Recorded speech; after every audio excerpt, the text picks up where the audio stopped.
Hey everybody, and welcome back to the Fearless Training Raw Knowledge podcast. And we're here once again covering another juicy topic with another very talented practitioner. And this week I'm in conversation with Gabrielle Fundaro, and we are covering gut health amongst other things.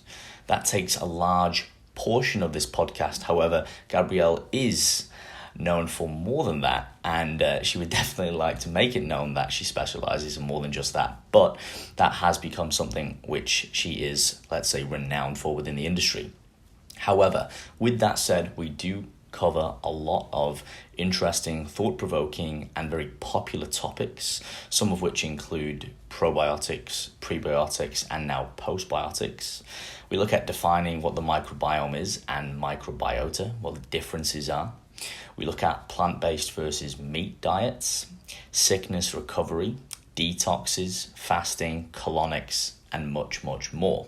We also go into more of, and we touch base lightly on her coaching style, intuitive eating analysis, and how to actually look at long-term and sustainable weight management, which it looks like we're going to need a part 2 to really delve into that. However, lots of value in this episode because I am aware there's a lot of confusion around this topic. There's a lot of fads, there's a lot of misconceptions. So we definitely slay a lot of dragons, so to speak, in this episode.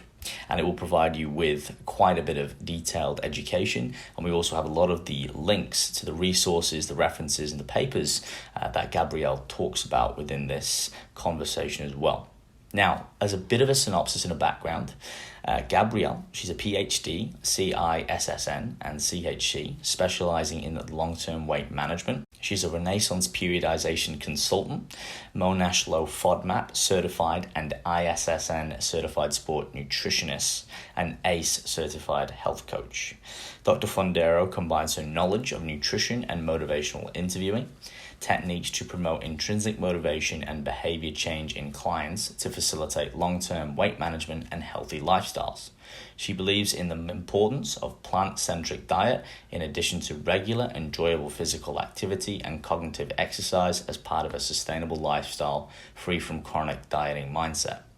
When working with individuals experiencing gastric distress, Dr. Fundaro applies a practical, personalized, and evidence-based approach to modify diet and lifestyle factors which can contribute to improved digestive comfort.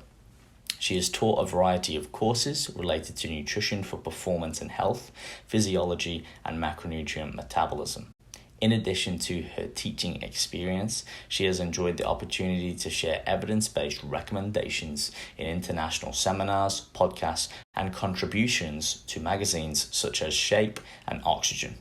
Dr. Fundaro is a former assistant professor of exercise science at Georgia Gwinnett College and holds a PhD in human exercise, sport, and health education from Radford University.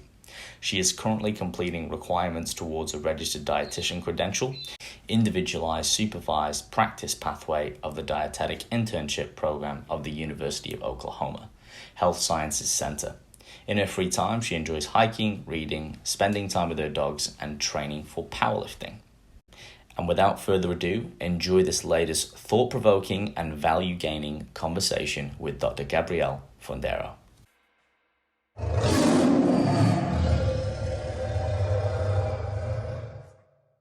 Gabrielle, welcome to the Fearless Training Raw Knowledge podcast. How are you in your part of the world today?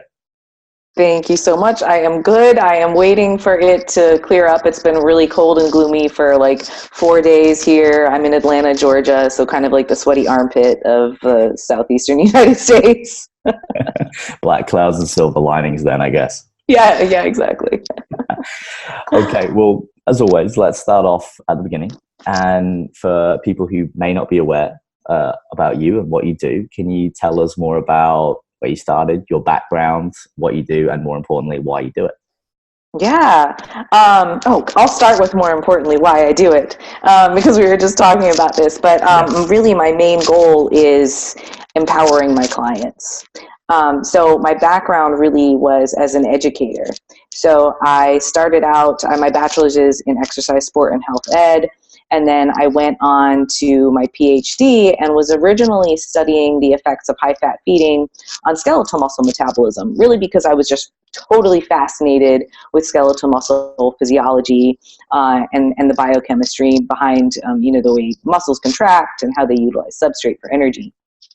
And series of sort of fortunate / unfortunate events led me to use my side project, which was in probiotic supplementation and high-fat feeding, as my dissertation project. Now, this was back, I finished in 2014, so it was before gut health was really a hot topic. And it took me a solid 5 years. It was a labor of love. And it was also sort of a means to an end, because I had known since I was 20 that I wanted to be a professor, that I wanted to teach in a college setting, that I wanted to relate with other young adults who were passionate about learning and learning how to learn and how to grow into lifelong learners that could adapt to new environments and apply knowledge, because we have so much information at our fingertips, but we have to be able to evaluate, synthesize, and apply it in ways that are beneficial to us and those around us. So when I was in grad school, I also did a teaching fellowship. And so that was 2 years of learning about the scholarship of teaching and learning, how to motivate, how to inspire, how to disseminate information in helpful ways. And when I started teaching, I went to a teaching-focused college. And I spent 4 years there teaching mostly anatomy and phys and sport nutrition, and really had separated myself from, the research world. So it was like I stayed up to date as academics do, but I was not really like, oh, I'm going to continue on and, gut microbiome is going to be my big thing. But then once I started working with RP, so this is my 4th year of teaching, Mike Israetel and I connected on Facebook, actually, because I was posting a lot in the ISSN website. So this was my tiny little corner of the internet. I had a little, piddly blog that I would post in, and everything was very well referenced. And he liked the content that I was putting out and how I was engaging with other people. And so they brought me on. And for a year, I was part-time RP consultant and full-time assistant professor. And after that year, I came to this crossroads where I was like, I seem to be reaching more people and having the ability to educate and empower in more meaningful ways as a coach, as opposed to staying in academia. And it was a very difficult decision, but I ultimately decided to resign rather than, pursuing promotion and whatnot, because I had 1 year basically to make that decision, and went to coaching full time. And some months after that, I started my own business as well. So I actually do 2 different forms of coaching. So with RP, it's nutrition focused for recreational to semi-competitive athletes via email. And what I do with my company, Vitamin PhD Nutrition, is more along the lines of video coaching using motivational interviewing and working largely with individuals who want to improve their relationship with food, quite often because they've experienced some GI distress or they feel like they've been kind of spinning their wheels.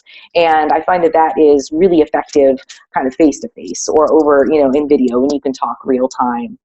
And it was also a much more challenging version of coaching because, to be able to sit there and think, how am I going to word this email? You have time to do that. But when it's one-on-one, it's, you really have to be present. You have to listen actively and be able to summarize and reflect what they're saying, empathize with them, and communicate efficiently as well, because usually you've got 30 or 60 minutes and that's about it. So that's what I'm doing now, along with opportunities to speak internationally about the gut microbiome, because one thing that Mike noticed early on was that there was this sort of newly developing niche. And a lot of people were talking about gut health, and not a lot of people had actually done any research in the microbiome. And he was like, maybe you could be this voice. And I was like, well, yeah, you know what? I did that for 5 years. I can get back into that. I can revisit that. And I've been able now to marry, my passion of educating and empowering people and studying the gut microbiome. It's one vessel through which I can still be an educator. So it's awesome that I can do that. Yeah, no, that's fantastic. And, quite a well-rounded, versatile, dynamic skill set that you've got. And perhaps contrary to popular belief, as we were talking about, not just within the space of the gut health, which I'm sure we'll get into and then we'll divulge. But as you said, lots of key things there, lots of valuable aspects to unpack. So obviously, let's start off, as we've said, with the most obvious point, which is where some of the things that you started with and continue to delve into, which is gut health and the microbiome or microbiota. I think for the audience, first of all, and we'll keep it simple, and then sort of we'll transition through. Can we define the gut microbiome for those who might not be completely aware? And then perhaps we'll transition to some more specific questions around misconceptions, different geographical regions of the world, and then also obviously how nutrition affects the gut health, and perhaps how we can, as practitioners, without working out of our scope, understand a little bit more about it, educate our clients, and perhaps give some recommendations and considerations around how we can alleviate some of those symptoms and perhaps increase performance. Yeah, absolutely. So the first definition of the microbiome and microbiota. So we are inhabited actually by multiple populations of microscopic organisms. They live on us and within us. So what we talk about a lot is the gut microbiome. So we're looking at stomach, small intestine, and large intestine. But we also have an oral microbiome. We have a skin microbiome. Females have a vaginal microbiome. And when we're talking about research applications, the fecal microbiome is actually separate from the gastrointestinal microbiome. So they're discrete, significantly different populations of microorganisms, primarily bacteria. And the reason that the gut microbiome is so important is because it's the most abundant and also the most diverse. So we have the greatest number of species and also the greatest concentration there. So to put it in perspective, we actually have a few pounds or a couple kilos worth of biomass of bacteria. We also have archaea, most importantly methanogens. We have fungi, including yeasts. So yeasts get a bad rep, but they actually are an important member of that population. And then we also have some non-living viruses and bacteriophages. So viruses can infect human cells. Bacteriophages can infect bacterial cells and cause sort of the bacterial version of illness or death. And bacteriophages are actually one new scope of potential therapy through which we can modulate the gut microbiome. So when we say microbiota, we mean the organisms themselves. When we say microbiome, we mean the organisms and all of their genetic material. So you can think of it sort of like a library or a giant recipe book. So we have all these different recipes basically for different proteins that we can make, and all those proteins serve different functions. Mm-hmm. Now we have our own recipe book. We have our own genetic material, but theirs outnumbers ours by many, like hundreds of times that we know of. I mean, it could be even more. Mm-hmm. And so what has happened over time is that we have co-evolved with these microbes, and they serve functions in the gut that we lack. So they can process various nutrients for which we lack the digestive enzymes. So they actually do play a very important role, not just in energy harvesting from the diet, producing some small amounts of vitamins. They actually play a significant and essential role in the development of our immune system. So if we were to be grown up without any bacteria at all, without a microbiome, our immune system would never fully develop. And they also help to fend off pathogens. So other bacteria and other things that could potentially cause disease, they'll fend those off.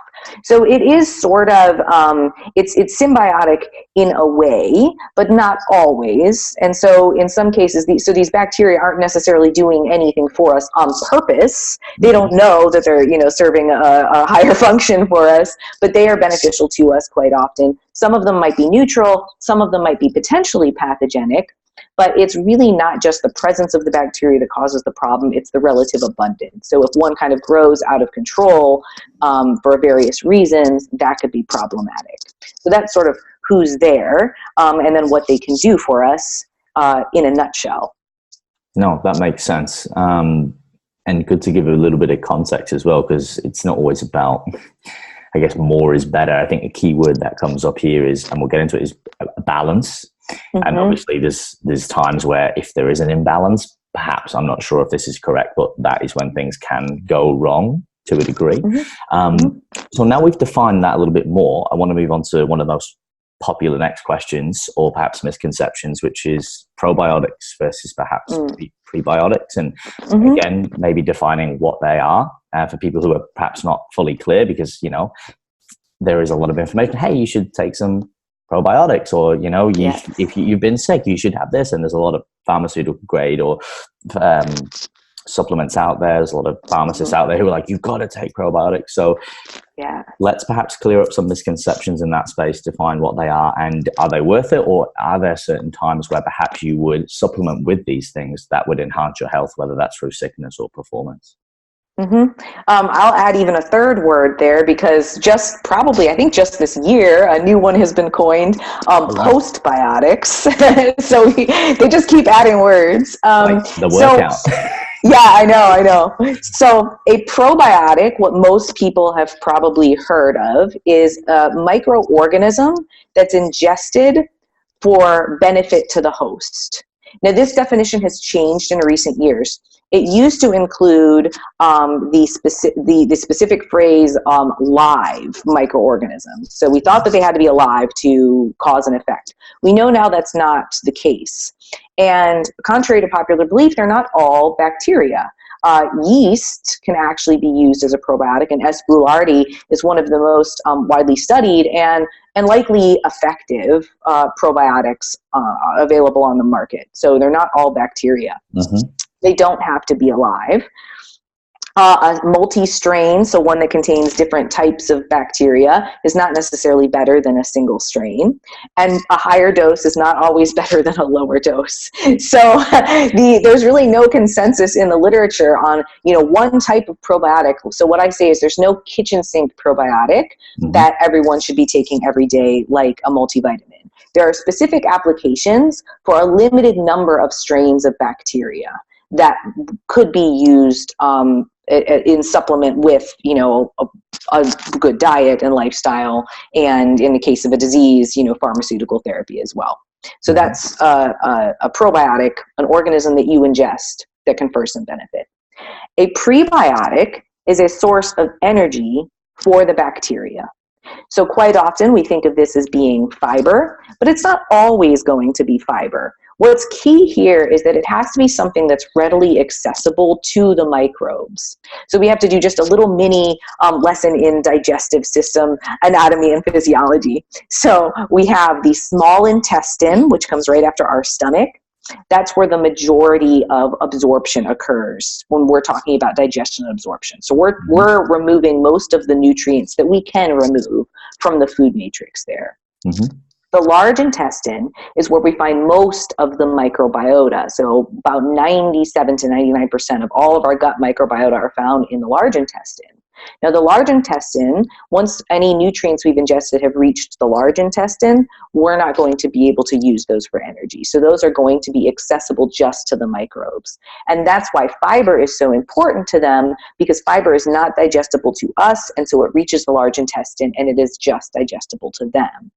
But there are other sources of carbohydrates that could also be considered prebiotic, just because they're very poorly absorbed by us. So they're still largely accessible to the microbes. So a prebiotic, even though most of the time we were talking about fiber, we could also be talking about resistant starch or sugar alcohols. All of those things can be used for energy by the bacteria, and so they're considered prebiotic.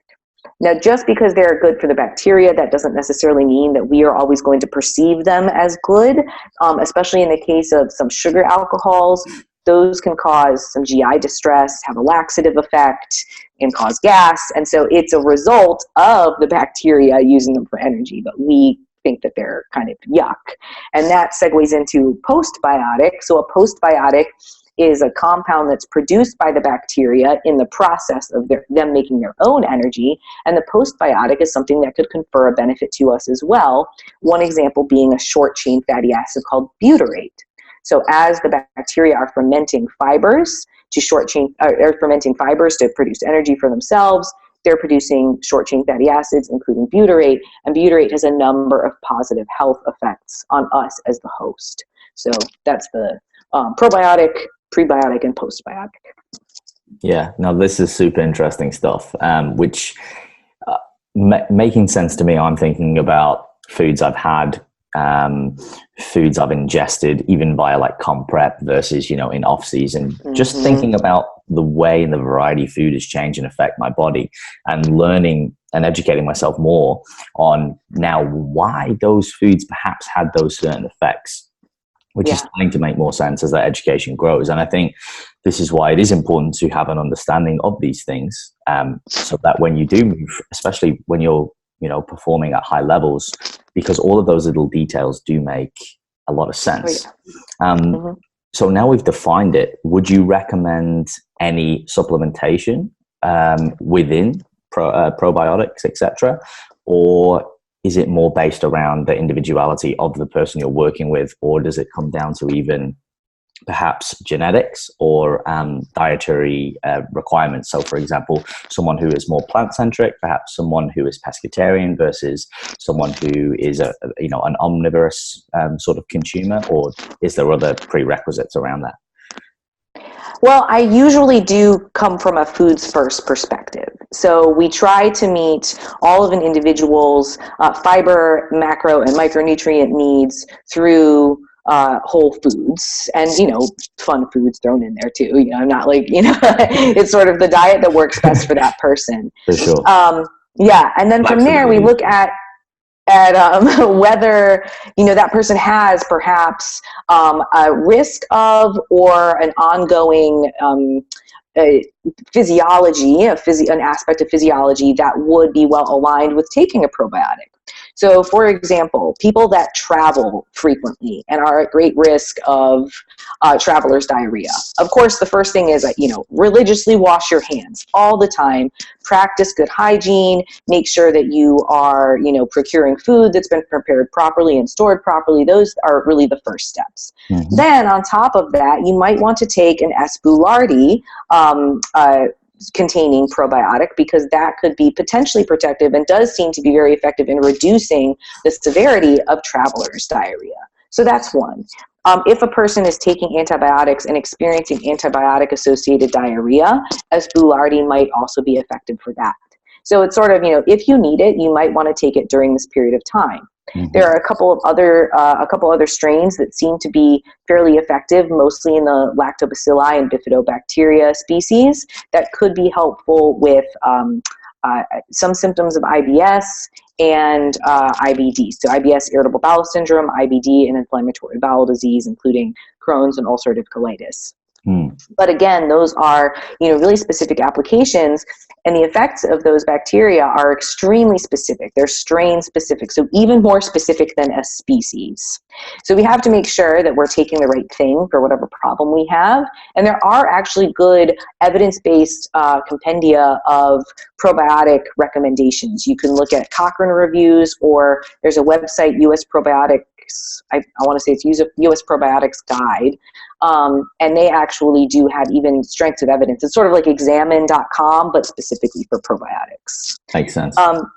So those are usually where I go for my recommendations. I look at the individual's, current issues. But then there are plenty of things that people sort of want probiotics to be helpful for, and they're kind of not, or we have a really significant issue with reproducibility. So that's one of the biggest problems right now, is that, we may have 5 studies that say that this strain works and 5 that say that it doesn't. And if you're looking at just narrative reviews, they're probably only going to tell you about the 5 that worked. And so you can really lose out on seeing, those null results. And the ISSN just published a really comprehensive position statement on probiotics for athletes. And I was really happy to see that they did report those null findings, because, especially in the case of something like soreness, well, great, you have one study that says that probiotic supplementation reduced DOMS, and then another one that wasn't able to reproduce it. Or reduction in marker of intestinal permeability. Another study was not able to reproduce it. So we really have to see that, we are seeing these results consistently. That's where we can start to say, okay, yeah, this looks like something worth recommending. So thus far, in terms of performance, there's nothing that's super compelling, with the exception of potentially a role in reducing the incidence of upper respiratory tract infections. So if an athlete is in sort of an overreaching phase, or it's that time of year when everyone's getting sick, that might be a helpful application as well. When it comes to things like mood disorders or weight control / weight loss, mood disorders, pretty consistently, we see that it's not very effective, especially not in contrast to lifestyle interventions.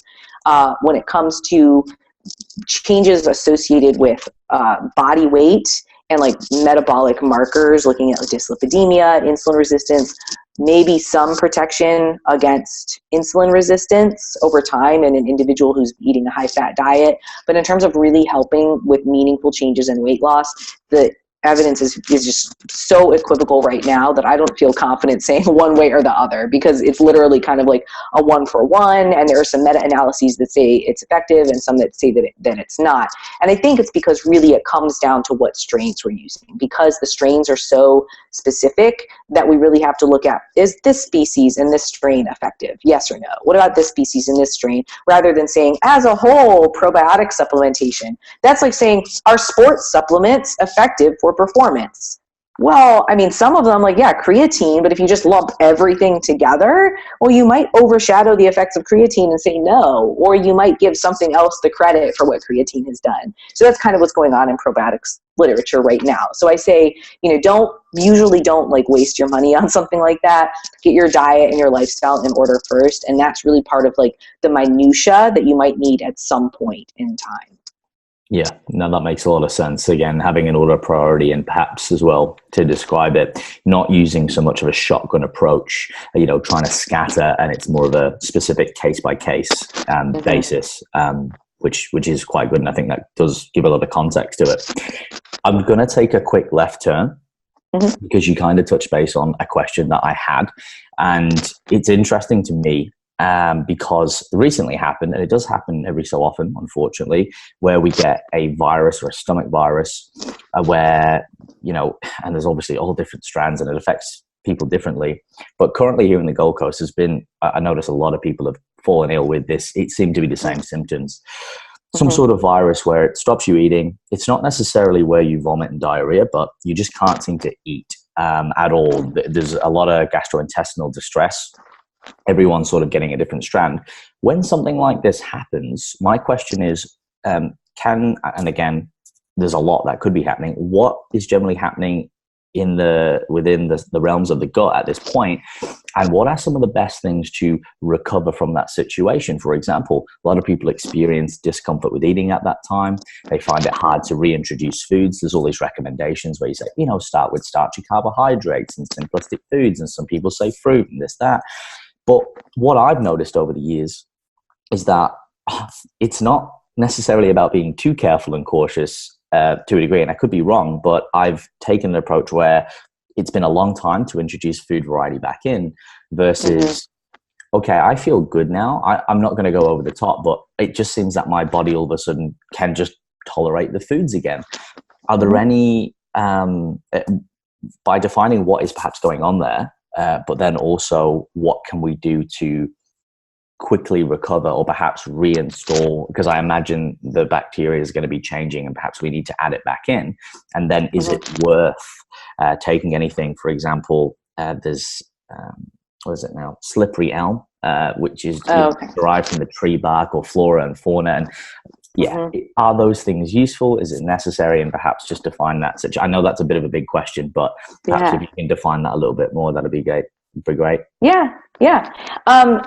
It's hard to say what is going on, because it would be, assuming that there is a pathogenic infection and there's an invader, and it could be a virus. Viruses are often just kind of self-limiting. So if you're infected with a virus, you'll throw it up and poop it out until the viral load is so low that it can't produce, it can't keep its numbers up. And so you just get better. With a bacterial pathogen, as I mentioned earlier, those bacteria are not just sort of, hanging around doing nothing. They're actively defending their access to real estate and to nutrients. And bacteria will actually compete with one another with full-on biological warfare. They produce antimicrobial compounds. They produce bacteriocins. They actually have molecular machinery that allows them to infiltrate the cell wall of another bacteria and inject it with stuff that will kill it. I mean, it's really incredible, all the inventive ways that they have evolved to kill each other.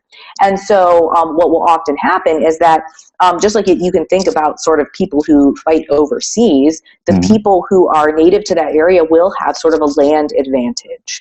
And so it's quite often the case with our native microbiota that they have a land advantage, that they have evolved, and that place is allowing them to thrive, whereas an outside invader, it might not be quite right for them. You know, the conditions are okay, but their numbers are lower, and they're just not able to thrive and divide rapidly enough. So what happens over time is, if the bacterial numbers really fall, one thing that can happen is that they'll stop producing the compounds that are causing disease. So they stop producing virulence factors, and they kind of go dormant in a way. They just kind of are looking around like, ooh, there's not a lot of us here. We probably can't overtake this person's immune system. Let's just hang out. And so along with the bacteria fighting against these invaders, your own immune system will be fighting against them as well. And so you can have some localized inflammation. This is an inflammatory response. So your immune cells are producing compounds that tell other immune cells to produce compounds, and they're sort of fighting off these invaders with something like perhaps, reactive oxygen species. So a lot of kind of gnarly compounds, a lot of kind of gnarly, you think this is like, biochemical warfare, that can cause actually some tissue damage. And so the reason I point that out is that where we house our digestive enzymes, for the most part, is in something called the brush border. So we have in the small intestine, we have these finger-like projections called villi that increase our surface area. So fingers sticking up like villi. If you zoom in, there are even more. There are microvilli on top of those villi. So we have so much surface area, and it's covered with this layer of mucus with a bunch of enzymes in it. And if we damage that layer, then we actually will reduce the number of enzymes that we're producing. So this is one reason why we can have kind of temporary lactose intolerance. Not that we don't have the gene, not that we're not expressing the gene to make the lactase. It's just that we don't have anywhere to put it because it's just a big mess. We have to clean this up first. It may be also that, if you are going for, if you're not eating for many days, or your nutrient intake is very low, and maybe you're just, kind of drinking broth or something, in the large intestine, those bacteria are like, hey, there's nothing to eat. What are we going to do? Well, there's this really thick bilayer of mucus that's a rich source of carbohydrates for those bacteria. And they're like, well, we could probably just eat this until something shows up.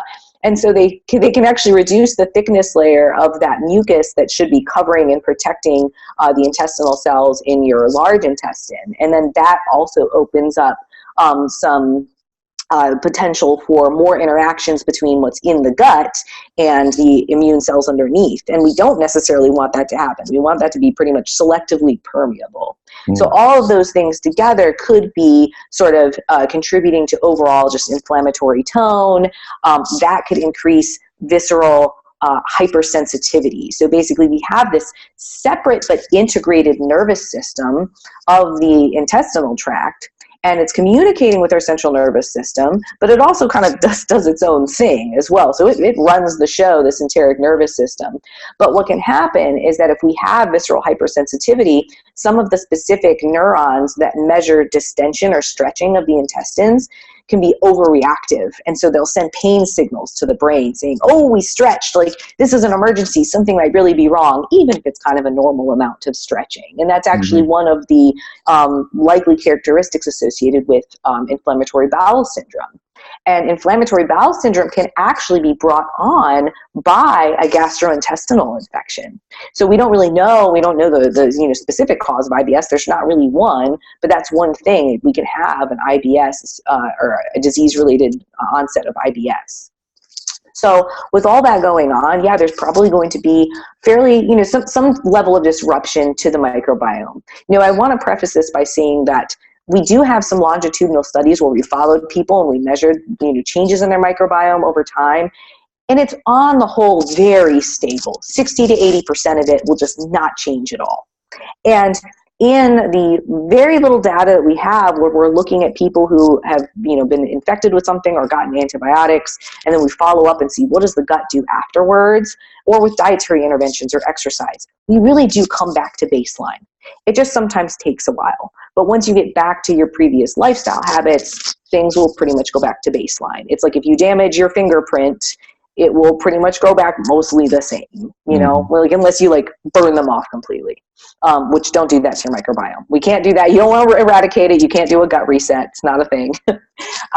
So afterwards, it looks like, and this is based on a study wherein they gave people probiotics after a bout of antibiotics, or they gave them an autologous fecal transplant. So they gave them their own kind of healthy fecal matter. They put it back into them, or they just had them do nothing. And the people who did nothing were second best. And that's okay, because most people don't want to do an autologous fecal transplant, which was the best thing.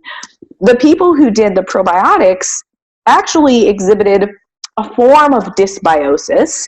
So dysbiosis being sort of an unfavorable relative abundance of species. So things are a little bit, proportions are not quite right. Mm-hmm. So they saw a significant enrichment of those probiotic bacteria to the detriment of the native bacteria. So it seemed like they had a harder time rebounding because there were just so many lactobacilli present. So most likely it is better to just go back to your habitual lifestyle as quickly as you can tolerate. So gentle physical activity, and then bringing back in, a bland diet, but ideally one that is going to provide a level of fiber that is going to be beneficial for the bacteria without causing you too much GI distress. Now, the bacteria can use other compounds for energy, so they can use amino acids, but the evidence thus far really is pointing to the importance of fiber and of microbe-accessible carbs. So if you can do things like boiled potatoes, or a little bit of fruit that's fairly low in fructose, because fructose might cause some GI distress, but there are some higher glucose fruits. So taking in things like that. And then also, obviously, if you've been fasting for a long period of time, just trying to optimize your protein intake in terms of, preventing muscle wasting and supporting function of the immune system. So little things like that, that's kind of the best nod I can give in that direction without being, diagnostic or anything like that. But yeah, usually, eating foods that that you can tolerate well, and realizing that there may be an adjustment period if you have had damage to that brush border, that, you might want to wait on the foods that are super rich and, super spicy or things like that might cause some added GI distress. Yeah, no, fascinating stuff. And it does make sense because, again, there's not just a one size fits all. And I appreciate that. It isn't a short answer. Like many things, people kind of hate us for this. It's like, hey, what's the best for this? It's like, it depends, ask better questions about having that critical thinking and looking at things from a multifaceted approach, which it is, because it's such a complex area. Yeah. And as I said, it's really, really fascinating to say the least. And I'm sure, again, there's a lot more research that is continually being done and needs to be done before, well, even if when we have conclusive evidence, like you said, being diagnostic about things, it's always like, okay, well, this is what we may know, this is what may work. But again, there's always more to know. But that does put into context, I think, for people listening, it can be a lot of trial and error. And I think one of the things we have may lost, common sense, when it comes to reintroducing foods. And like you just sort of summarized there, not putting anything on the stomach perhaps that is too foreign to what you normally eat, or really rich and high in, spices or things that are very highly processed or going to be hard for the body to digest. But going back to when you were explaining more at the sort of biological level, what was happening within the intestine, that definitely makes sense based around, I think, what we can all relate to when sometimes we try and reintroduce things, within the body, and perhaps even dairy, and it doesn't quite sit right. So I think that's a really good explanation. And again, it's not something that's a small area. It's very in depth, and we're always learning. On this topic, I think it's appropriate, because we've kind of touched base on it, and it is a really popular question, and a lot of people are doing it. And I'm sure you get this all the time. If you had $1 for every which is detoxes. I'm sorry to do this to you, but yes, right? Can we, I don't know, you probably could talk about this for a long time, but perhaps can we get some key takeaways of, do we need to detox? Is this something that's beneficial? Should we do it? If so, how? And perhaps defining what a detox is, and perhaps the body has a natural mechanism already that does this. Yes. So defining what a detox is. The lemon juice diet. Yeah, exactly. I don't know. Can I swear on this podcast? Of course you can. It's explicit. Oh, okay. Yeah. Raw knowledge. Yeah. Detox is just some bullshit that someone came up with a while ago when they were like, probably after they had, some bout of like serious diarrhea, and they were like, wow, I feel like really empty right now. Like my body has detoxified. And they're like, I think this could be a really effective marketing tool. Like, I'm just going to tell people, hey, here, but like, think about it though. Here is a tea or a pill or something that's going to give you explosive diarrhea. $50, please. But if I were like, here's an old piece of fish, it will give you explosive diarrhea. No one would pay for that. So they've just done a really great job of marketing. So now I do want to say that because, some people are like, toxins don't exist or something. No, absolutely. Toxins, in the body, we actually do produce compounds that are toxic, that would be very problematic if you were to ingest them in large amounts, like hydrogen peroxide.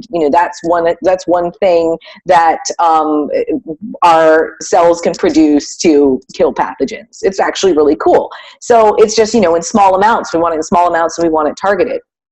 Now, one of the specific toxins that I studied was something called lipopolysaccharide. It's a toxin that comes from the cell wall of certain types of bacteria, and it can exit the gut. Usually it does that sort of leaking between intestinal cells, and when it enters circulation, it can bind to immune cells. It can also, immune receptors. And those immune receptors can be located not just in immune cells or immune tissue, but also on fat cells, on muscle cells. And when it binds, it actually does cause some metabolic dysregulation. So, and if you have enough of it, it will kill you. So you'll be septic and you'll die from that. But below sepsis, although we don't have a specific cutoff for this, but we have a cool word, 2 words, metabolic endotoxemia. And metabolic endotoxemia just refers to levels of this lipopolysaccharide that are higher than what we would expect to see, that cause some low-grade inflammation. It's not inflammation that you can feel or that you would be aware of. And lipopolysaccharide itself is kind of hard to measure. It might also be bound with some specific lipid-associated molecules. So we don't have like a specific, I can diagnose you with metabolic endotoxemia, but researchers kind of come up with ranges to say this was, in the literature, this seems to be what people usually use. Now, I will say that there have been times when I have taken, samples from living humans who ate a high-fat meal, and their markers came out as if they were septic, and it was like, how are you not dead? So there's definitely a room for error just in that measurement and, how we interpret, whether someone has metabolic endotoxemia. So that's just one example of a toxin. Mm-hmm. Now, what happens if you have this toxin circulating? Oh my goodness, it sounds so bad. Detox. No, actually your liver handles it, and it handles it with enzymes. So you do have you have in-body systems made to detoxify things. And we do this with alcohol. We do this with the drugs that we take. So yeah, you have some important enzymatic systems in the liver that quote unquote detoxify. You also, of course, have your kidneys that can filter out wastes or quote unquote toxins, and then you'll excrete those. So sometimes people think, maybe the liver and kidneys get like backed up or clogged or something like that. But no, because it's the actual enzymes themselves that are deactivating or making that thing non-toxic, or you're excreting it. So it's not like a filter that's getting clogged that you have to wash out. Or some people think, I have to boost the activity of those enzymes. Now, if you have some sort of genetic mutation and you're not making enough of that enzyme, that's going to be problematic, and you'll know that at a very early age. Like, you will have some sort of really rare disease, you'll be in the hospital, you'll have taken care of that. in real life, we make these enzymes in response to the toxic load up to a point at which we can't handle it anymore. And then that's when we end up in the hospital. And then, they take care of us from there if they can or not. I mean, that's part of the reason why, people can die from sepsis. They have a huge bacterial load and they have all this inflammation and they just can't recover from that. Mm-hmm. But yeah, so a detox in terms of, if we get just down to what people really might think of also, like, oh, we've got all this waste in the gastrointestinal tract, or there's a new term now that I'm hearing, which makes no sense, digestive plaque. So now, like, you can have arterial plaque. Apparently people think you can have a digestive plaque now. So this is a new thing. I'm going to have to look into where that came from. But our gastrointestinal tract is surrounded by smooth muscle that contracts without us needing to think about it, obviously, and not just when we're eating, but actually every few hours. So it's always cleaning house and it's squeezing like a toothpaste tube and moving things through. So you wouldn't need to detoxify that either. And a detox is really just going to cause diarrhea, which can result in net water loss. It can also result in damage to the intestinal cells. It can remove a large number of those bacteria, all of which would be problematic and may actually reduce your immune defense. So I would say on the whole, that is, I'm not dogmatic about many things, but do not detox. There's absolutely no need for it. It is just a risk to your health. And people who sell those things often don't even know, what kind of toxins would they be detoxing or how does it work? They just are there to sell a bottle of something and make some money off of it. Yeah, correct. And appropriately summarized, because that is, I think, really what it comes down to. People taking advantage of other people's perhaps lack of education or vulnerability and making money off it. Yep. And to sort of touch base on one of those points, I know there's one of the most ridiculous things that I've come across is perhaps persons who believe that you need to get colonics, and that I don't know if you, and please add in, because I don't know if there is a benefit to this or not. I don't see a benefit for most people. But the most ridiculous one I did overhear, I think it's quite comical, that some people were using it to try and reduce body fat percentiles because apparently they were blocked up, and if they were reduced, what was left in there, that they somehow would, become lower body fat and reduce the fat around the abdomen. And there's me going, calorie deficit? Oh, wow. I don't know if you've got something to add about colonics before I move on to the next myth-busting point. So colonics usually, so these are sort of like, I think it's like a fancy word basically for enemas. So you're injecting something into the rectum, goes up some distance, and helps to remove whatever fecal matter might be in the very distal end of the large intestine. Mm-hmm. So that could be, okay. There are definitely some therapeutic interventions. If you have an impacted bowel, and you need to go to the hospital, they will do an enema for you. Like if you haven't pooped in a long time, or you have some individuals may have, like an anatomical, like an abnormality. The intestines are very twisty-turny. So if you have a wrong turn there could be some impaction, and that can be life-threatening. So not to discount that, but going for a sort of cosmetic enema, that's what I'll say. A colonic would be a cosmetic enema. Yes, it is. Yeah, that could certainly increase your risk of infection, if it's not done in a not sterile, but in clean ways with good hygiene, could reduce the mucus layer, could remove, as I mentioned, that's where the majority of your microbiota are housed, is in your large intestine, and, could cause damage to the structures there of your colon, of your distal colon, and perhaps even your rectum. So I would say that could be that there are really no benefits. The risks are going to outweigh the zero benefits. It's not going to assist with fat loss. We don't, so maybe people are thinking that we need to like poop our fat out. That might be sort of, the fat's leaving my body, maybe it's leaving in my poop. That is actually kind of a common misunderstanding. That's not the case. We're actually exhaling those carbons. So that's, like fat is, or sweat is not your fat crying, like as you're breathing heavily, that's where it's going. Yes. So you're not having to poop that fat out. And so what you're going to be removing from the body is literally just food waste. It may reduce your body weight, but not your body fat. And we know, there are many ways to modify your body weight that have nothing to do with body composition. So yeah, another one that big thumbs down. Yeah, no, that's good. Again, it's really misconstrued. And I think to kind of put that into context as well, and to reiterate what you said, just like with the detox, perhaps again, there's a time and a place, but for most people, for health, it's going to perhaps cause more harm than good. You're going to mess around with the body's natural systems. Let the body do what it needs to do all the basic things. And for the most part, I don't think there'll be an issue.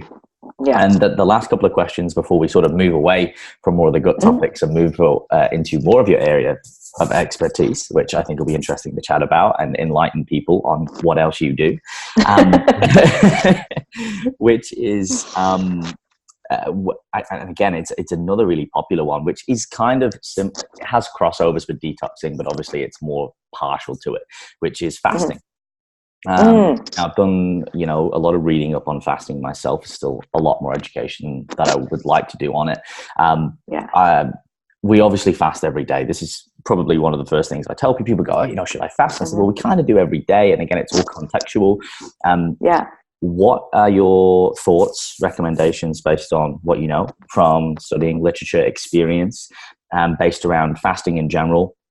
And in terms of, I know people will try and do a 1 day fast, or some people do a 3 day fast every 6 months. And then some people will do even longer. And obviously if you do these fasts, sometimes they're recommended to be overseen by, a professional.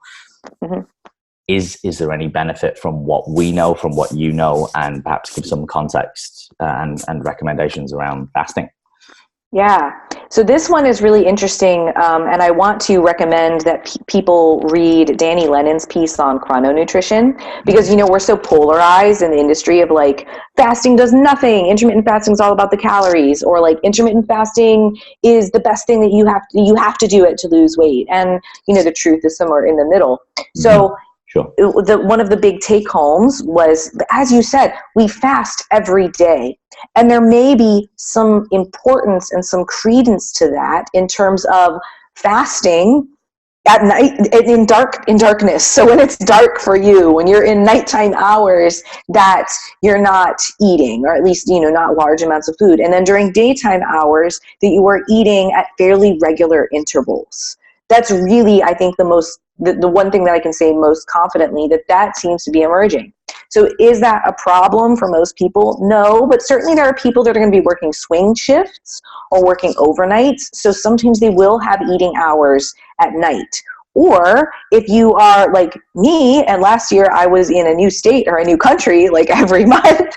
And so I would have these crazy shifts in time zone and have to catch up. And it was like, well, how do I time my nutrition for that? Because at home it's 3 o'clock in the morning and here it's 5 in the afternoon. So those might be some things. And as we become a more sort of like global economy, and I've had some consults with clients that are like, this is my crazy schedule, what do I do?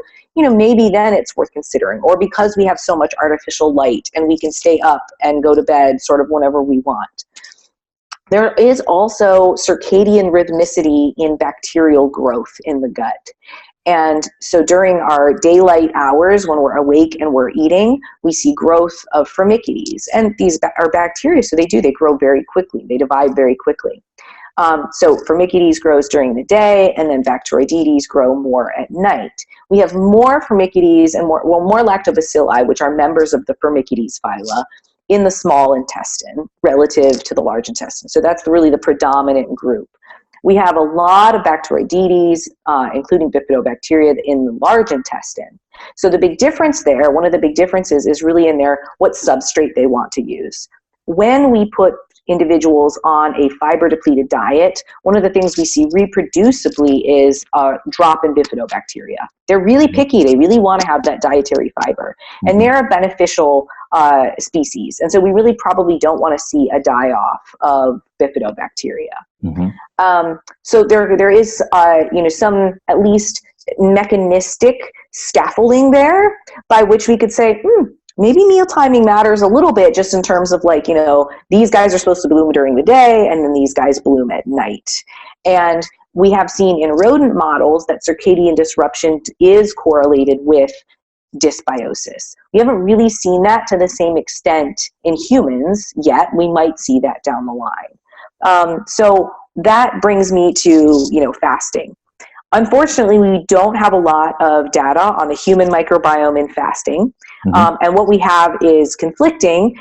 One thing that's really interesting that one of the most prominent groups in microbiome literature just found, one of the characteristic, there are a couple characteristic changes we see when we put rodents on a high-fat diet.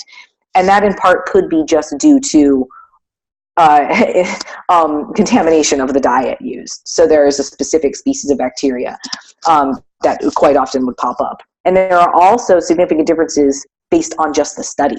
So just who did it. So that's part of the problem, is there are sort of these intrinsic, because people are using different methods, that's really causing a lot of confusion in this area. Now, fasting, I think, was really popularized maybe in the last couple of years because there were a couple studies that came out, one on fruit flies that looked like it really expanded their lifespan, and then in some rodent models of multiple sclerosis. So they did see some of these beneficial outcomes, but we have to realize that we have to be very careful, especially when we're extrapolating from fruit fly data. Fruit flies, their microbiomes don't look anything like ours. They're 100% only aerobic bacteria. So we really can't apply that to humans. In the human data that we have, again, we're looking at very different types of fasting, and in most cases, it's actually not fasting. We're looking at fasting like eating, or fasting mimicking diets where it's very low calorie. Quite often that coincides with some weight loss, and weight loss itself can have an effect on the shape of the microbiome. So it looks like weight and diet have independent effects, but of course there's going to be some communication between those effects as well. So there's going to be a correlation. For sure. So aside from that, we also have sort of a human model of long-term fasting starvation in individuals with anorexia nervosa. So in the guts of individuals with anorexia nervosa have adapted to that very low energy intake to actually increase fermentation capacity and thereby increasing energy harvesting from the diet. Now, they have very low abundance and low diversity, so that's a form of sort of dysbiosis, but their guts have adapted. So what bacteria have been able to survive, and the methanogens and other microbes are working together to kind of benefit everyone. Like, there's not a lot of energy here, let's make the most of it. Whereas if we have a person who has obesity or overweight, they lose the weight, they see an increase of diversity. And so it's very context dependent.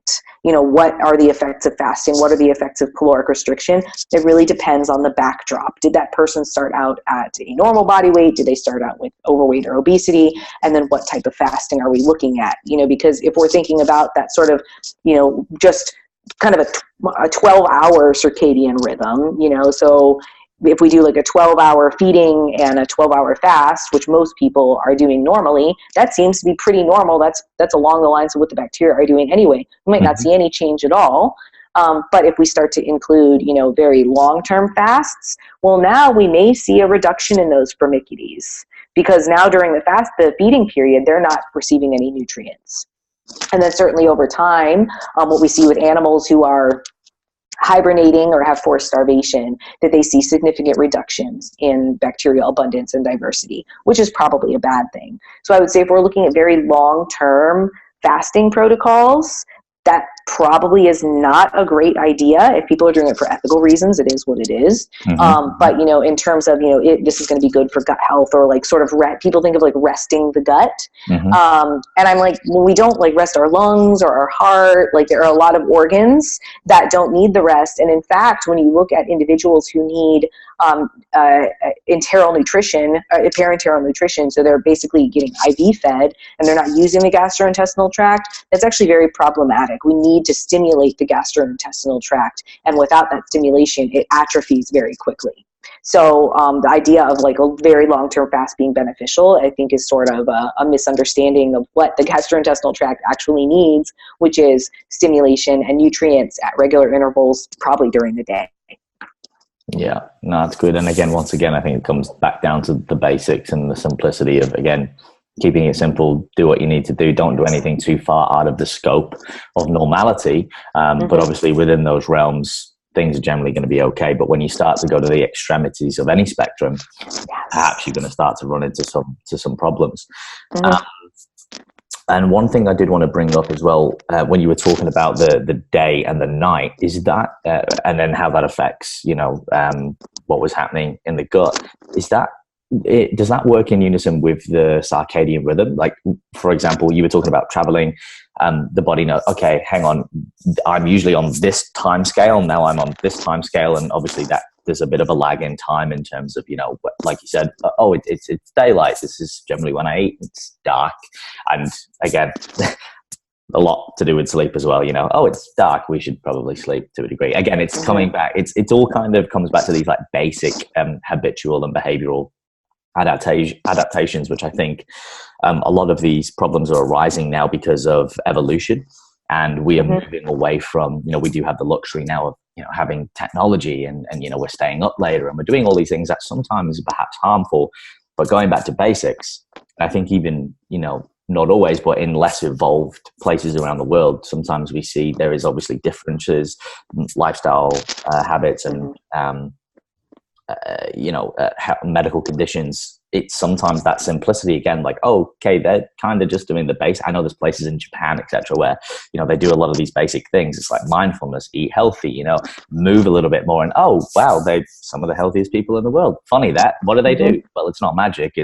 They're not doing anything, you know, out of the ordinary. They've not got no magic pills. It's just they're doing what we were perhaps meant to do as human beings. Yeah, absolutely. So yeah, no, that does make a lot of sense, and thank you for clearing that up and giving once again a really good definition and encapsulating you know, what you know and your experience today.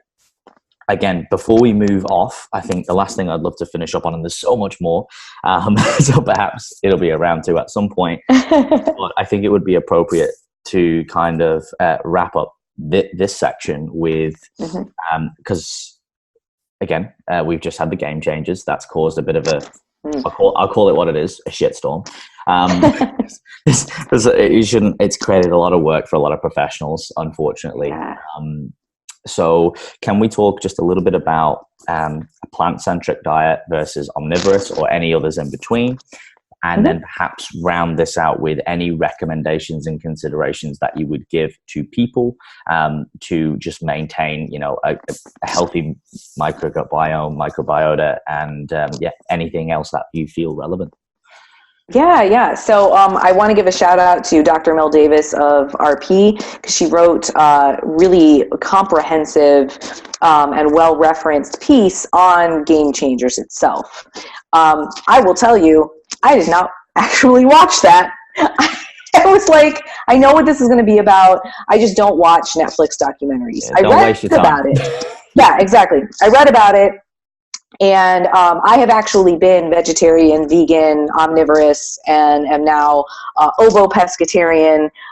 You know, not to like give labels. It just so happens that like I happen to eat a mostly vegetarian diet, but I eat eggs and fish.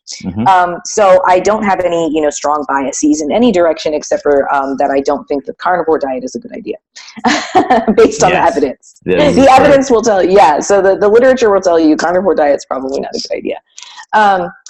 So I really wish that like veganism had a better documentary. I think it deserves a better documentary, and I think we need to take it more seriously, that a lot of people are doing it for ethical reasons, not for health reasons. Correct. It's, you know, it's not, intrinsically healthier than an omnivorous diet. All diets can be done poorly, and all diets can be done well, maybe except for the carnivore diet. I just have to poke fun at that one. So when we're looking at benefits for the gut, and I will tell you, I'll preface this by saying I just presented on this for the Diet MBA, so it'll be out on January 23rd, and looked into the literature specifically on vegan and vegetarian versus omnivorous diets. And I hypothesized that most likely we would see increased diversity and probably some characteristic patterns in the guts of vegans, because they tend to have a diet that's much higher in fiber and microbe accessible carbohydrates.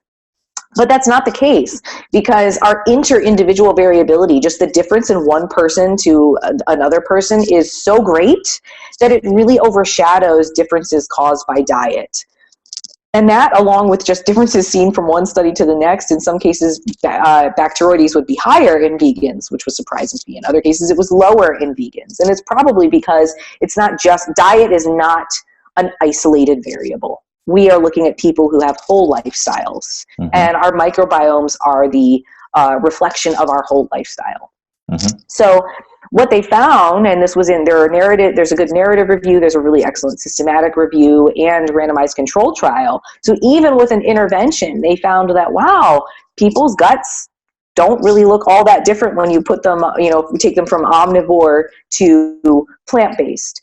Now, there are some different metabolites, so vegans tend to have lower levels of TMAO because that's carnitine dependent, and we're really not getting that from plant-based foods. So there's an idea there that perhaps they have lower risk of cardiovascular disease, and because that's one marker. But one thing people don't talk a lot about is that fish is fish ingestion causes elevated levels of TMAO, and no one's like, oh, fish causes heart disease. This is probably just not a really great marker, as a risk factor for cardiovascular disease, but I digress. So we can't say that, like, oh, vegans and vegetarians have a specific, fancy gut microbiome. They really don't compared to omnivores. But like you said, at the dietary extremes, a person who's eating an omnivorous or plant-based diet will look very different from a person who's not eating any starch at all and not eating any fiber at all. So they have an enrichment of secondary bile acids, which are very closely tied to increased risk of colorectal cancer. And individuals who are not having any fiber, at those dietary extremes, just eating meat and cheese, also had enrichment of some of the potentially disease-associated bacteria and reductions in some of the beneficial ones. So at the extremes, probably not a great idea if we're talking about extremely, like, no plants in the diet. But as long as you're getting plants in general in the diet and sufficient dietary fiber, you're probably okay. And I say sufficient dietary fiber because when we look at the guts, in a couple studies when we looked at the guts of athletes who are omnivorous and physically active, but fiber deficient, they did see some reductions in some specific strains of beneficial bacteria and just reduced diversity. So I think fiber really is one of the important things that we need to look at. But do you have to be vegan or vegetarian? No, you probably could be, you're going to be fine being omnivorous. One of the best diets that we could probably recommend if someone wants a diet with a label. Now, I say just eat plant-centric. To me is plants at every meal, a variety of plants at every meal. So fruits, vegetables, grains, legumes, and then throw some meat on there if you want to. Like one person at a talk said, so basically like vegan but with meat. And I was like, yeah, sure. If you want to say it, vegan but with meat. Yeah, I've heard of that. Yeah, so that's the idea that I try to drive home. But the Mediterranean diet, a Mediterranean-like diet where we have, a high intake of vegetables, fruits, some whole grains, some dairy, fish, plant oils and seeds. That seems to be really characteristically associated with positive health outcomes, reduced risk of cardiovascular disease. And also contains a lot of the ingredients that would be beneficial for the gut. We didn't talk a lot about kind of the specific macronutrients, but one that seems particularly problematic would be high intakes of saturated fat. And one thing that could be beneficial would be focusing more on ensuring we're getting sufficient omega-3 fatty acids. So that's kind of my takeaway is that, the magnitude of change we can affect on the shape of the microbiome, fairly small. But if that's your one motivation and you don't care about like cancer or heart disease or anything else, and you want to do this just for your gut, the same recommendations stand: regular physical activity, eating a variable diet, maintaining normal weight and body fat levels. So all the things that can sort of prevent disease long term. Because as you mentioned, when we look at people who are in lesser developed countries, they don't tend to die of diseases of sort of like the chronic diseases of like were inactive and ate too much. They die from communicable diseases, and we don't. We sort of die of the diseases of luxury. So the things that we can do to prevent that is probably also good for the gut. Yeah, no, that's an appropriate way to word it, I think, definitely. And it does kind of illustrate that in a great point. Look, I like that. I'm going to steal that. Luxury diseases. I think it's been a common theme from what we've talked about so far. Again, it comes back down to balance, and that there isn't necessarily one superior way, as always. And, depending on, I think a good thing to reiterate and bring up once again and just kind of underline is that if you are going to be, plant-based or pescatarian or, whatever it is, it's not about putting yourself in a box, and you should do it for an ethical reason rather than thinking that there is some perhaps nutritional benefit or performance advantage. I think individuality can come into it as well after, to a lot of other, and again, to bring up Mel will be appearing on podcast, phenomenal work as well. So that'll be a nice kind of sort of perhaps an adjunct to add on with that. And I'll get her opinion as well. And perhaps she can give me more of a synopsis too.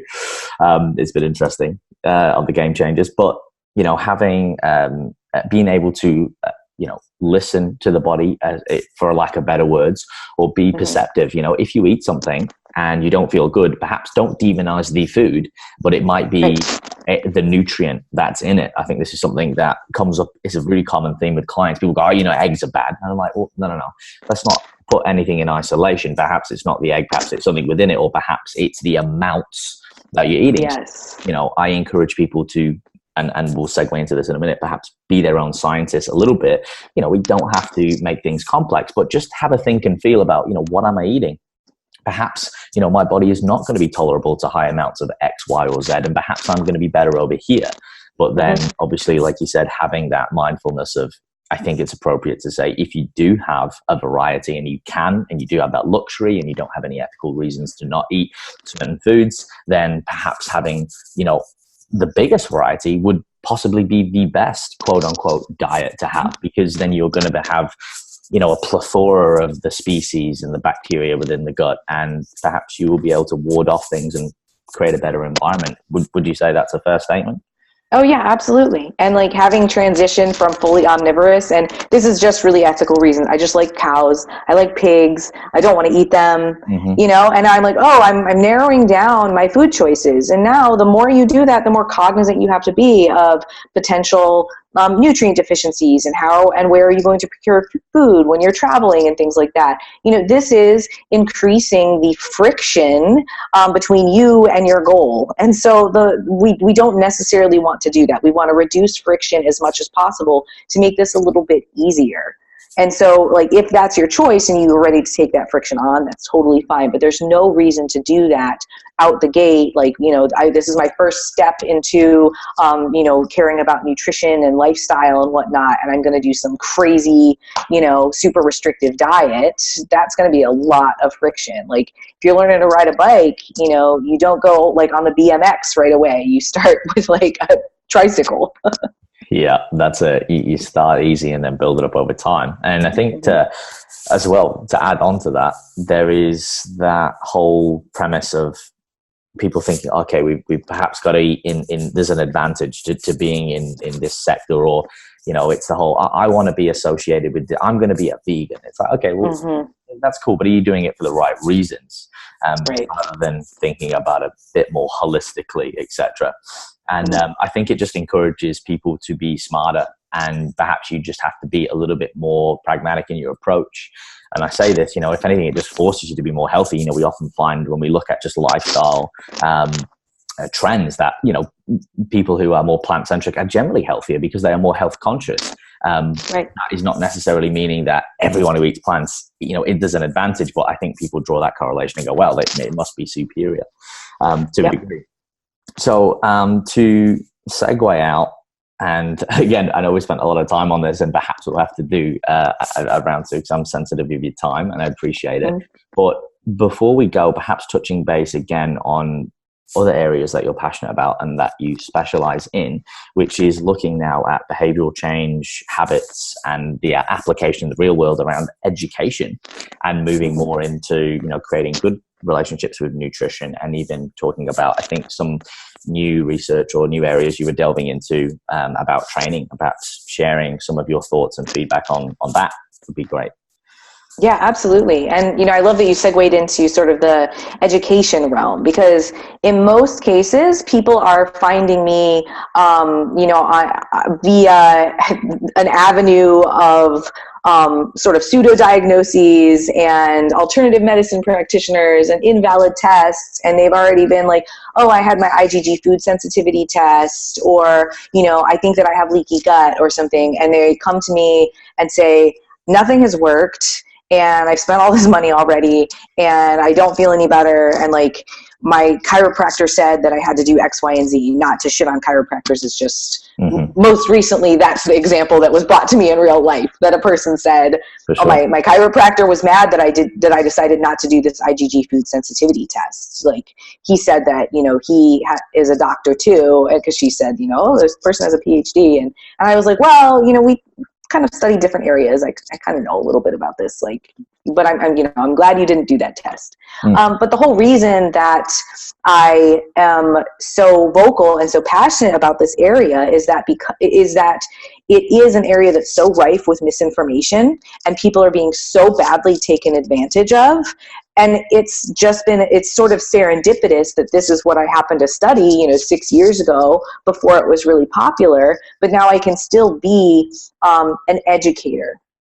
And as a coach, sometimes coaches, I think, take a management approach. So they're like, okay, I'm going to give you your plan, and then I'm going to dangle this carrot in front of you. These are the macros that you have to follow. And then, quite often that works for a short period of time, because that end goal of be X body weight, I will look the way that I want, is a strong external motivator. Or that coach can be a strong external motivator of especially if they're kind of doing bad things, maybe adding some shame or some guilt or something. But once that person has undergone the cut diet with its very strict, rigid rules, which are a little bit easier to follow with and adhere to with external motivation, now they come to the maintenance phase and they're like, well, what do I do now? There's this gray area. There's this area of unknown, and they have a much harder time adhering to that. So when we come at them with sort of this management approach, or just this sort of prescriptive approach of oh, this is what you have to do, I think we're really removing the power from the client, and we're keeping them so reliant on us. And a lot of people are capitalizing on that there is still, I think, this idea of, oh, this person must really know because they're selling a probiotic or they have a 6-pack or something. But I think many people are just sort of kind of leaving them out in the dust, after they've bought that product or after they've reached their weight loss goal. And so really my goal is, as an educator, to empower them so that they have the knowledge and they can make the best decisions for themselves, whether it is about, a supplement that they might want to take, or how they're going to undergo overall lifestyle change, not just, oh, I'm going to lose this weight for this little period of time, and then I get to the maintenance phase and I don't know what to do because I don't have these strict rules anymore. So that's kind of how I marry those two things, is that, usually when I'm starting to work with a client, it's because they feel very confused and very frustrated. And it's kind of similar to what I did with students. Students would come to me very confused and frustrated. I don't know if I want to do this major anymore. I'm doubting myself, and then you have to focus on what has worked for you in the past. What are your strengths? What do you want to change? We're going to come up with a path together and help you reach your goals together. Like, you're in the driver's seat and I'm kind of like navigating, like, oh, we might not want to go this way because this road is closed. It's still up to you. If you want to take the detour, we can, but I'm just going to tell you what we might face when we get there. So that's, hopefully that answers your question, but that's kind of why I'm so passionate about that area, because like, I want to help my clients affect lasting change and be informed and be able to do their own myth busting, even after we're not working together anymore. Yeah, no, it makes perfect sense. And as we chatted before we started, I think that a lot of that is a trait, and a common theme in a lot of ethical practitioners who are wanting to do, this great work and raise this industry standard. I think it's important why we have these conversations and we sort of, get the word out and align and ally ourselves with each other, because there needs to be more of this where, as you rightly said, there's a lot of, gimmicks out there. There's a lot of people out to make a dollar once again, but also they are the crux. They are not bridging the gap because they are trying to give people either the answer or here is it in a nice little package and this is all you need to know. But then when they remove themselves from the equation appropriately, they don't know what to do. So now I need to go back to said person, said organization and continue to spend money, but you're not really learning. And it's like, well, and it can seem from the consumer that this is the best way because this is the quick fix. Why would I spend X amount of time or dollars doing this, what would seem initially from the outside a more complex or a higher level of commitment sometimes. Yes. But it is a way of, I use the analogy of getting off the hamster wheel and sort of walking away from that and looking at it from a third perspective and going, well, I don't need to be on that anymore because it's a vicious cycle, unfortunately. And as you said, providing a bit more of a roadmap. I use the analogy to a lot of clients of, it's the everyone knows it, give a man a fish, teach a man to fish, etc. If you learn that skill set over time, and it's going to take time. You don't have to be a rocket scientist, but I'll use the word fundamentals, principles by education, and knowing the order of importance. You never have to worry about all of the minutia because there's so much noise out there now, and you can start to critically think rather than binary. And as you rightly said, they can, be their own experts and practitioners to a degree, and perhaps at some point move away from the support that they get and become, instead of being, very dependent, they become interdependent and then obviously independent, which I think is really important. So perhaps before we wrap up this time, what are some of the perhaps systems, processes, or communications that you like to use, or your roadmap? And we mentioned kind of, doing face-to-face, whether it is like what we're doing now over a Zoom call, or whether it is going and speaking at conferences and getting in front of people, but having that more exclusivity, because communication, 80% of it is body language. What are some of the things that have you found that are helpful or more potent to be able to get that information across to people and start that journey? Yeah. So this was something that I explored back when I was still an educator, because, a lot of anyone who's been in higher ed or has been, even like met with a high school advisor, a lot of times it's you show up and the advisor is like, here's the courses that you need to take. And you're like, okay. But when you have a student that comes to you and it has a really high level of ambivalence, they don't know if they want to be in that major anymore. They're having a lot of self-doubt. To just say like, oh, well, these are the courses that you need to take. That's just not going to be effective for them. And I got into teaching because I so enjoy sincere human connection that happens when you are both pursuing a goal together and you can celebrate success together. And so from there, I found out about a tactic called appreciative advising, and that feeds into motivational interviewing, which a lot of coaches use at least some part of. There's a really great book, Motivational Interviewing in Nutrition and Fitness. But motivational interviewing is built on a foundation of mutual trust. So you don't think that, oh, I'm the expert and I have to tell this client what to do. There's never an adversarial relationship there. It's always that we are doing this together, and I trust that my client is capable of doing these things. Then you're meeting your client where they are, realizing that while you may have an amazing breadth and depth of knowledge in your content area, your client knows themselves best, and your client really has to have 100% buy-in. And how do we do that? We encourage them to develop goals. We give them the information, we talk about that, make sure that there's mutual understanding, and then we form goals together based on shared expectations and good information about like what's realistic, what's safe, what might be the outcomes, what are the pros and cons. And then when we're interacting with them, especially if we're doing face-to-face, you're very aware of this. Like you said, body language and active listening and empathy. And I think one thing that's very important, especially when we're including education, is that we are validating their experience, but still maintaining the capability to give them correct information. Because sometimes people will come to you with a misunderstanding, or, they have been told something that's incorrect. And now we still have to validate that they have had this experience and that their reality is real and that we know how they're feeling about it, but also be able to provide them with useful information that allows them to have some sort of paradigm shift so they can move forward from that. Because if a person thinks, I have a slow metabolism, I have bad gut health, so I can't lose weight, I can't eat X, Y, and Z because I have a food sensitivity, those are going to be limiting beliefs. And all we need to do is just lift the limiting beliefs. We don't have to be like, let me educate you on all of anatomy and physiology.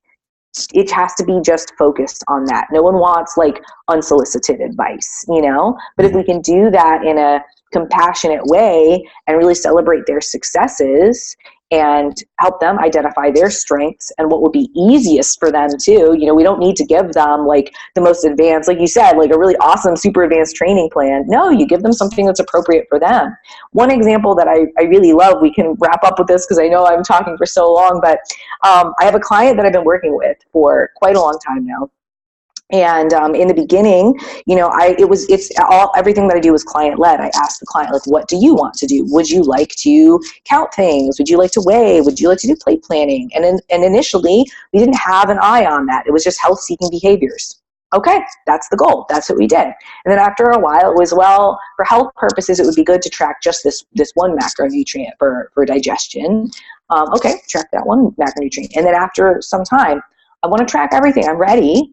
I feel really good about this, and I'm excited to do this. I have all of this evidence that I'm so capable of all of these things up to this point. I'm going to add this. And so we had a stepwise progression in difficulty, but the amount of friction really stayed kind of the same because this person was ready at each step, and it was directed by them. It wasn't ever me saying, we have to do this. Oh, if you're not counting, if you're not weighing.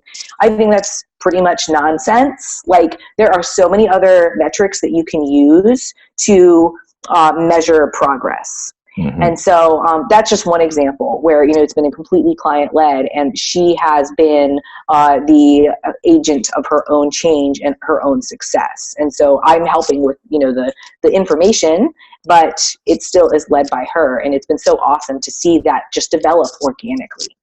Yeah, no, 100%. And it's great that you use real life examples because, they're always the best when you can actually get in there and show people this is kind of how it looks versus what people think it might look. And another analogy or a metaphor that I sometimes sort of find is helpful for people is that, perhaps we're the Sherpa to the Mount Everest, and we are not, I am not going to carry you there because you've got to want to do this, but I'm not going to make you do anything you don't want to do. And, right. I will provide the tools, I'll provide the roadmap. And I think that is, we were talking about this before, the art of coaching, and it is an art, and it does deserve a lot more respect because a coach, a personal trainer, there are differences.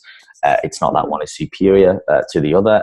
We are designed for different things, but that coaching is, as you've touched base on a lot of these key points, and I think they're phenomenal, and I'd love to dive into them more when we have more time, which is having the empathy for that person, and putting yourself in their shoes. That is a powerful tool as a coach, because without, working outside of your scope, it's important to be able to, address sometimes the emotional needs of a client and perhaps what's going on in their lifestyle. I think something that it's just not acknowledged enough about what is happening in someone's lifestyle is going to be a direct correlation to their success of training and nutrition. If someone is going through a really stressful time, perhaps you need to ease off, tracking all of these measurables and having to get to the gym 5 days a week, perhaps at some point will be, appropriate and adherent and advantageous. But right now, let's not do that.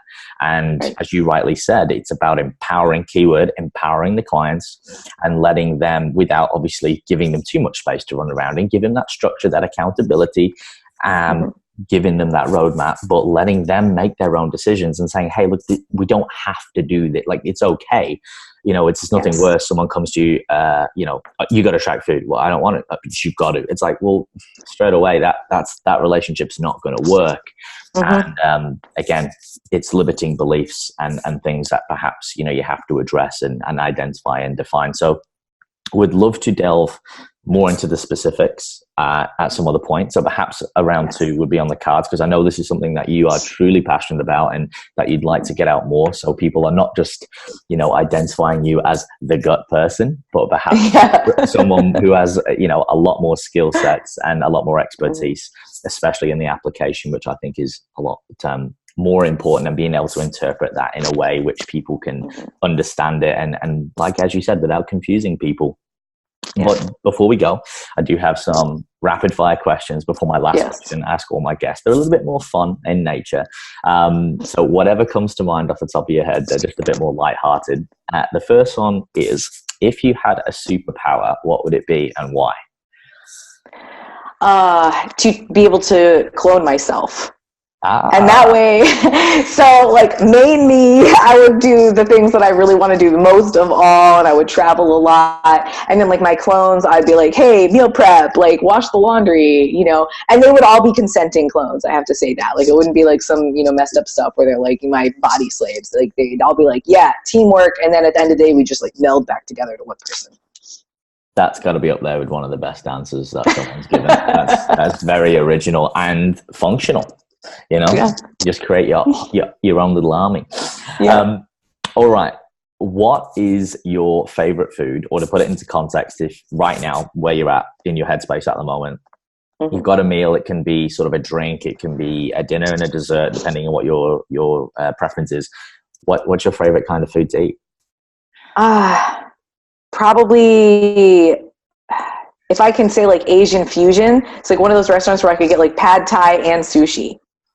Yes, I know it. There's actually one down the road. It's amazing. I went in there and I'm like, have you ever been into a restaurant where everything on the menu is good, but it actually is good? And you're like, this is amazing. I don't have to choose, because you can just bring anything out. It's delicious. Those Asian fusion restaurants, they're dangerous when they're in the right combination. So, touche. And my last question, or the rapid fire question, is, if you could meet anyone dead or alive, who would it be, and why would you want to meet this person? Right now, I would say Patrice Khani, because that was one of the first names that I can remember, like remembering from literature when I started reading about the microbiome, and that group coined metabolic endotoxemia. And I think that it's one of the groups that has not been, they're not dogmatic about things or trying to like push a specific agenda.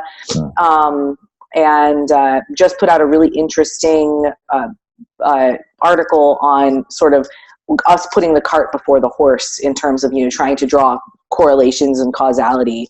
So I think that we would have a lot to discuss.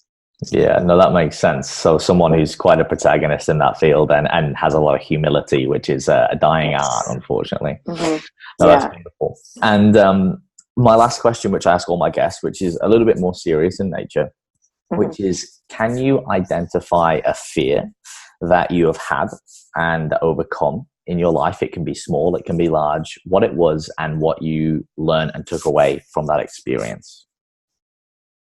Oh man. So this is something that has been sort of like a theme a couple times for me when I had like big decisions to make. And an old strength coach I had, he told me one time, the devil that you know seems better than the devil that you don't know. So basically, like, you know, being in one spot and not very happy is sometimes better for us. It's because then, you know, then the frightening aspect of going somewhere unknown. When I left academia, I had, you know, you have a retirement plan, you have health insurance, you have salary, like on the way to promotion. And I was like, I'm going to leave and I'm going to be coaching full time. And, I did this whole, and not to say that I'm not using my PhD, but it was like the previous 7 years of my life had been with the blinders on. I'm going to get my PhD. I'm going to be a college professor. And then all of a sudden I had this crisis of identity. Like, who am I? Like, have I done a bad job? Am I going to be successful in this? And what I took away from that was, we're often, I think we shortchange ourselves a lot, and we're very judgmental of ourselves too. So, I got one of these questions recently, and it was like, would you rather everyone know the bad things you think about them, or have everyone else, or know all the bad things that people think about you? And I realized, I probably think worse things about myself, and we all do this, than anyone else would think about us. So I'll take what other people think about me, because it's probably going to be like, oh, is that it? Okay, that's cool. But yeah, so to have more trust in myself and my capabilities, to not be so harshly judgmental and critical, and draw these kind of crazy comparisons without any context, like we do when we're looking on Instagram or something. Like, oh, how's this person ripped you around? Like, no, they're probably not. So yeah, that was a big thing. That was, I'm glad that I did that. No regrets. That's the best way to put it. And again, quite a quaint collaboration of words there that was used, but and I think an appropriate way to summarize what's been a very interesting and insightful conversation. And I've learned a lot, and I think a lot of the listeners can take a lot of things away from this, especially to put things into context a little bit more. And until next time, for those who would like to learn more about yourself, what you do, and perhaps stay a little bit more connected, where are the best places to be able to do that? Yeah, they can find me on Vitamin PhD on Facebook and Instagram. I have vitaminphdnutrition.com, which I'm doing a little bit more work on now. It's not just a list of my podcasts. I also have links to educational resources there as well. So if they want to go to the Revive Stronger member site, RP Plus, Stronger Experts, or find seminars where I'll be speaking, they can go there and sign up for that stuff. So if they want to learn more about the gut microbiome, or about coaching and things like that, then absolutely click that stuff, or reach out to me, because you can easily DM me on Instagram. I answer everyone. Yes, I must admit, you're very good with communication. You get back straight away, and I do appreciate that. And as always, I will make sure I put all those links in the notes below in the description. So Gabrielle, thank you once again for your time. I really appreciate it. Look forward to more conversations in the future. I can see there's a lot more value to divulge into. And for all of the listeners, thank you as always for the support. Guys, remember to leave a rating and review on iTunes, Spotify, or leave a positive comment on YouTube on perhaps what you took away from this podcast. Share it with someone who you think would benefit. And as always, we will see you next week with another guest. And in the meantime, stay fearless.